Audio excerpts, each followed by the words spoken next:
Kita sampai kepada pembahasan mengenai ketahanan kain terhadap kekusutan, di mana ketahanan kain terhadap kekusutan merupakan salah satu permintaan yang biasanya diminta oleh supplier atau buyer atau pembeli maksudnya ya. Nah, jika kita akan membuat baju kerja atau misalkan baju sekolah, pasti kita akan menginginkan baju tersebut tetap rapi. Padahal di dalam penggunaan ya, kain akan mengalami kekusutan karena kita misalkan duduk gitu ya. Kalau di celana kan kita duduk di mana aja. Udah gitu kita pakai seragam, bermain kesana kemari, bergerak gitu. Nah, tapi biasanya baju kerja atau baju sekolah dibuat sedemikian rupa agar kekusutannya itu tidak cepat terjadi gitu. Nah, biasanya kekusutan itu dipengaruhi oleh jenis seratnya. Serat selulosa merupakan serat yang mudah kusut, sedangkan wol merupakan serat yang elastisitasnya sangat baik sehingga mudah pulih dari kekusutan. Jadi kalaupun sudah kusut nih, kita pakai, kita duduki misalkan beberapa menit, begitu kita berdiri sudah rapi kembali. Nah, biasanya untuk memperbaiki kekurangan ini pabrik pembuat kain akan memberikan proses penyempurnaan atau finishing kain. Biasanya dinamakan anti-crease mark gitu, anti-crease ya. Nah, tahan kusut kain dipengaruhi oleh satu konstruksi kainnya. Jadi konstruksi kain kalau misalkan plain itu akan lebih cepat, atau poplin ya, akan lebih cepat kusut daripada twill ya. Kemudian jenis serat penyusun kain. Nah, seperti yang sudah diterangkan, serat selulosa merupakan serat yang mudah kusut, sedangkan wol atau misalkan serat buatan biasanya tidak mudah kusut. Nah, biasanya kalau misalkan kita menginginkan pakaian tidak mudah kusut, kemudian tetap nyaman, makanya sering orang menyampurkan komposisinya antara serat selulosa dengan serat buatan. Jadi misalkan CVC atau polyester cotton dengan komposisi katun yang lebih banyak. Jadi tetap nyaman tetapi tidak mudah kusut.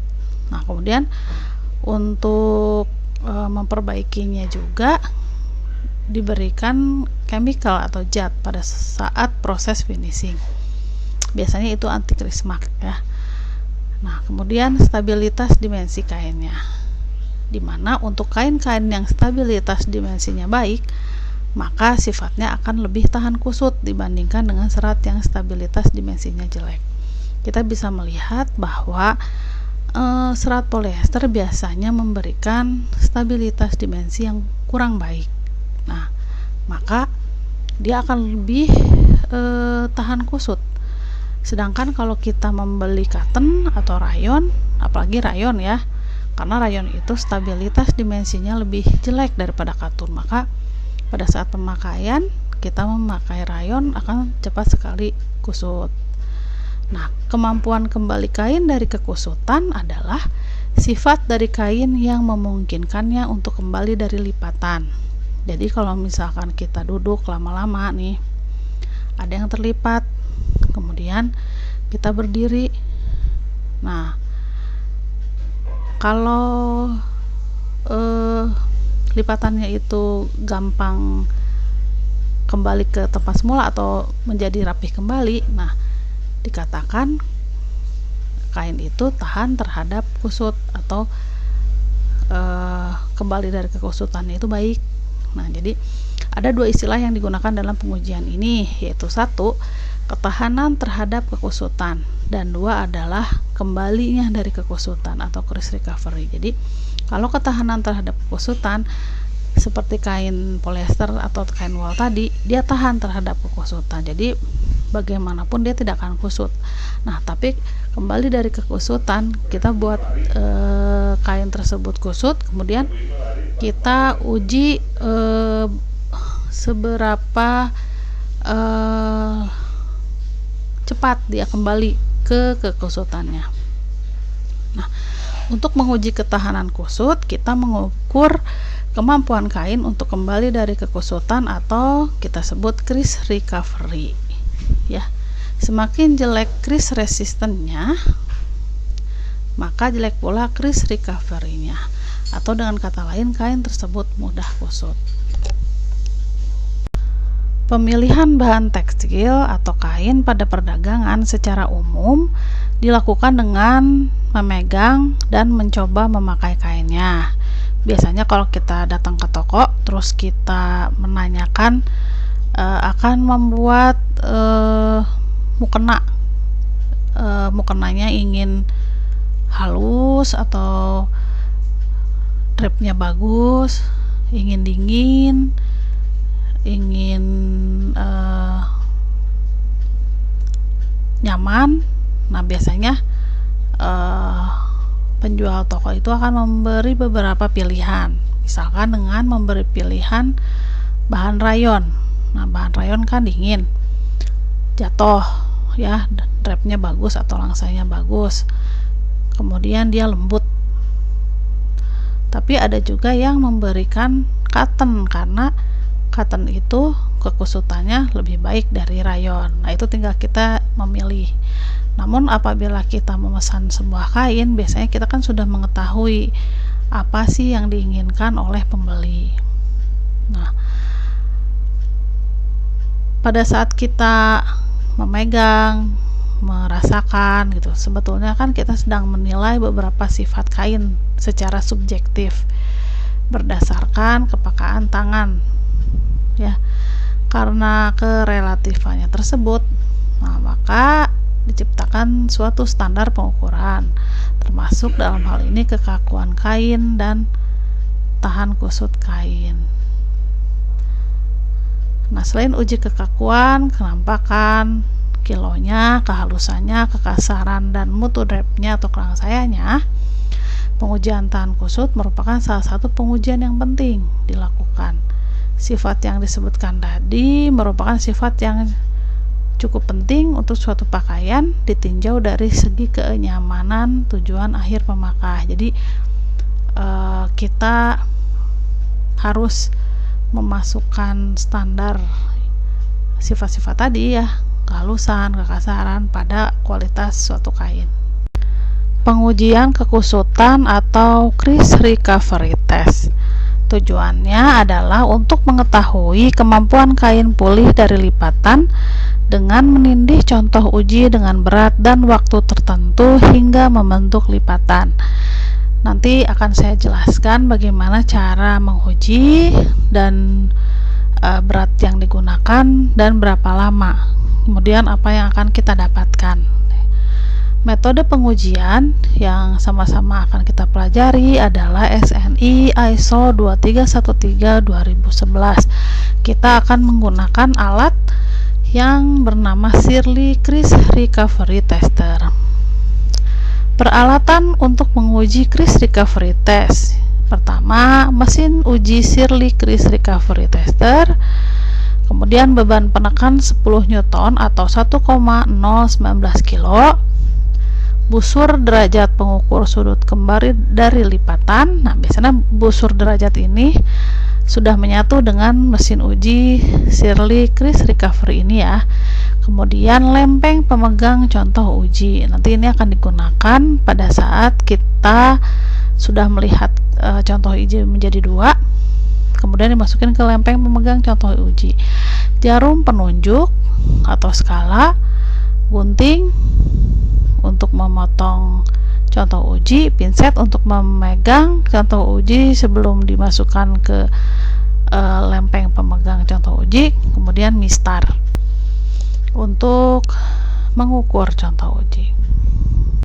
Nah, di sini kita bisa melihat ada 3 gambar. Gambar yang pertama adalah yang berbentuk bulat, itu yang paling kiri. dan di sebelah kanan itu seperti berbentuk kotak. Nah, yang berbentuk bulat itu adalah alat kris recovery test. Ya, ini merupakan alat yang masih baru, namun sistem penggunaannya sama. Nah, kalau kita melihat gambar kedua, di situ akan lebih jelas terlihat sebuah pampang busur, di mana di sana ada pemegang contoh ujinya. Ya, nanti kain akan dimasukkan ke situ. Itu yang seperti berbentuk apa ya? Berbentuk seperti sepatu ya, sepatu jahit.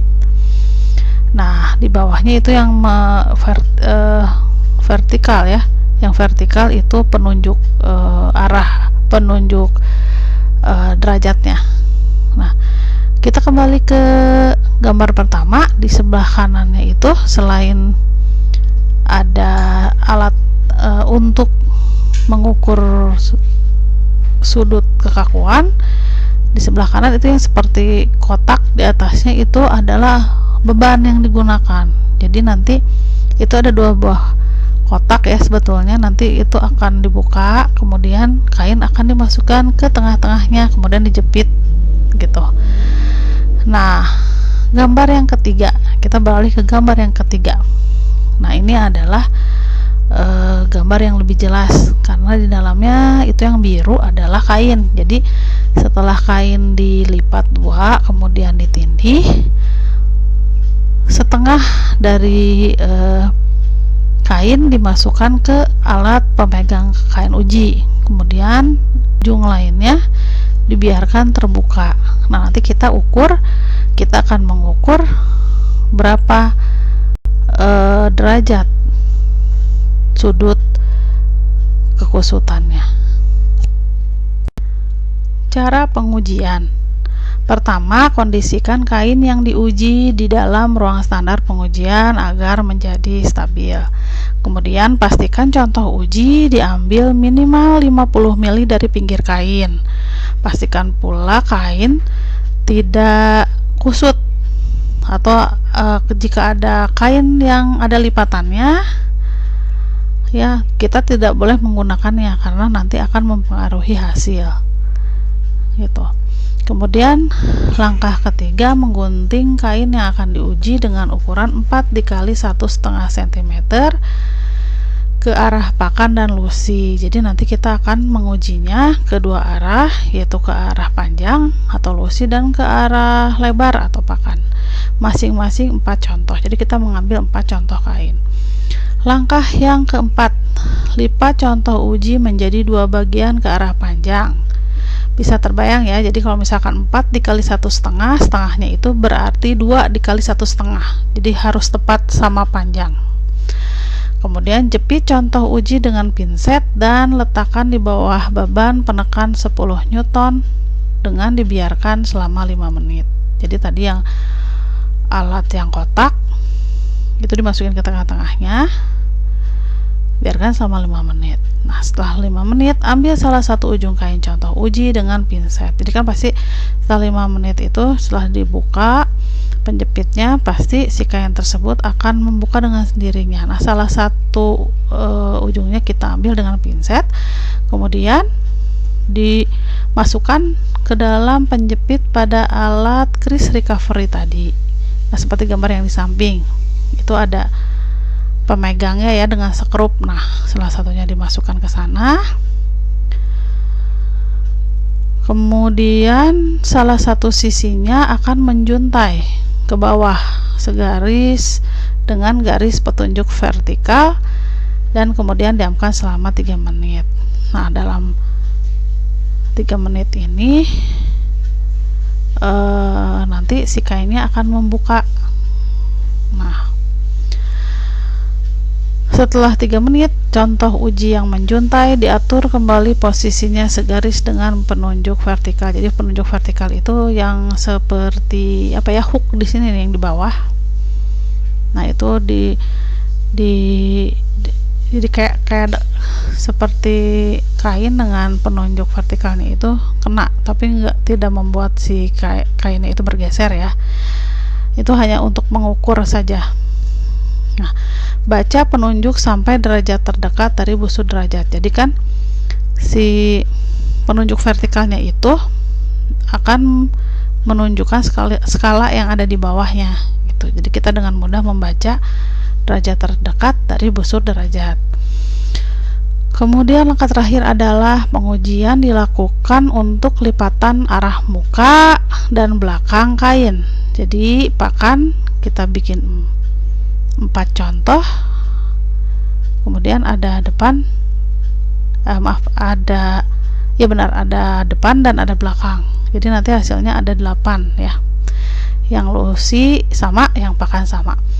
Nah, nanti hasil uji yang kita dapat adalah harga rata-rata sudut kembali arah pakan dan lusi bagian muka dan belakang. Laporan hasil uji seperti yang sudah diterangkan bahwa kita akan mendapatkan rata-rata hasil uji kekakuan lusi dan pakan masing-masing muka dan belakang. Nah, di sini ada tabel menunjukkan keempat contoh uji yang sudah dibuat. Nah, nanti jika Anda melakukan pengujian praktikum, saya sarankan membuat dulu tabel seperti ini untuk memudahkan gitu ya. Kemudian di kolom kedua dan ketiga itu ada arah lusi, muka dan belakang. Kemudian di kolom selanjutnya ada arah pakan, muka dan belakang. Nah, dimisahkan kita mendapatkan hasil seperti ini ya. Contoh uji 1 sampai dengan 4, arah lusi dan arah pakan. Ditotalkan dulu, kemudian rata-rata jumlah sudut kusut atau rata-rata daya tahan sudutnya itu di rata-ratakan, jadi 532 dibagi 4 hasilnya. Untuk arah lusi 133, mukanya belakangnya 147,5. Kemudian untuk arah pakan didapat 121,5 dan untuk muka dan 139 untuk belakang.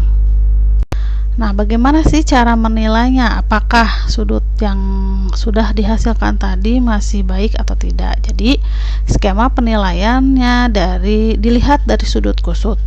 Ya, semakin besar nilai sudut kusut, semakin baik ketahanan kusut atau crease recovery-nya. Jadi, di sini ada tabel penilaian sudut kusut, di mana kita menstandarisasi ya sudut kusut lebih dari 135 derajat itu baik sekali. Kemudian ada 125 sampai 135 derajat itu baik. Kemudian ada 115 sampai 125 derajat itu cukup. Dan terakhir sudut kurang dari 115. Nah, dimana hasil penilaiannya kurang. Ya, demikian metode pengujian kekusutan. Kita akan